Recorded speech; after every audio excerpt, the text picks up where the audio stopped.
A verdade é que me fai moita ilusión, non? Que me invite sempre a este evento e volver a lembrar pois aquelas épocas, non? Donde eras un neno e quizás non eras consciente do que estabas disfrutando, de todo o traballo que había detrás, de toda a organización, ti só estabas centrado en xogar e agora, bueno, cando te vas pois facendo maior e vivindo experiencias, pois ves todo o traballo que hai detrás para organizar e o torneo non parou de medrar e de crecer cada ano. O exxogador do Celta, Sergio Álvarez, volveu a actuar hoxe como padriño de honra dunha nova edición do Arousa Fútbol 7. O torneo acada este ano a súa 27ª edición. Vais a disputar nas instalacións da Senre en Ribadumia entre o 17 e o 19 de maio.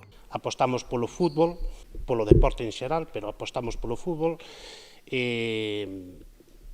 É algo que vimos facendo dende fai anos e é algo tamén que estamos consolidando a medida que pasan pois os anos. E o AF7 nos axuda precisamente a consolidar o deporte, neste caso o fútbol. O alcalde sinala tamén o impacto económico que ten esta cita deportiva no municipio e tamén no resto da comarca e que o Arousa Fútbol 7 labrou a pulso edición tras edición chegar a onde está. Un torneo que xa non é nin de Ribadumia, nin do Salnés, nin da provincia, xa é un torneo internacional, é un referente ahora mismo a F7 e o darlle os meus parabéns. Os parabéns por organizar un tipo de actividade deportiva que vai máis alá. A Deputación de Pontevedra, por certo, comprométese a manter e mesmo mellorar a súa colaboración económica para as vindeiras edicións. Tamén todo apoio e recoñecemento a esta cita por parte da Federación Galega de Fútbol. Ven sendo un referente de formación e de calidade no ámbito organizativo, o sea que non queremos máis que mostrar o noso apoio total.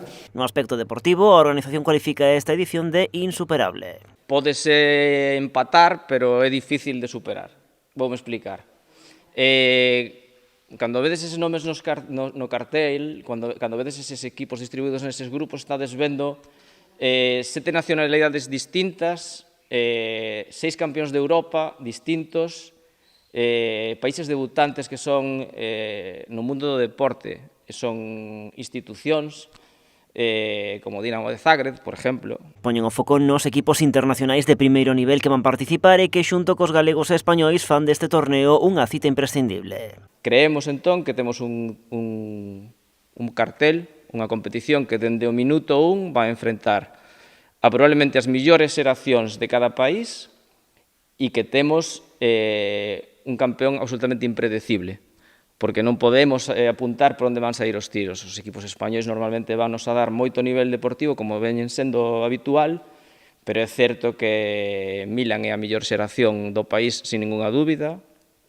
Dinamo de Zagreb é o país máis formador de toda Croacia.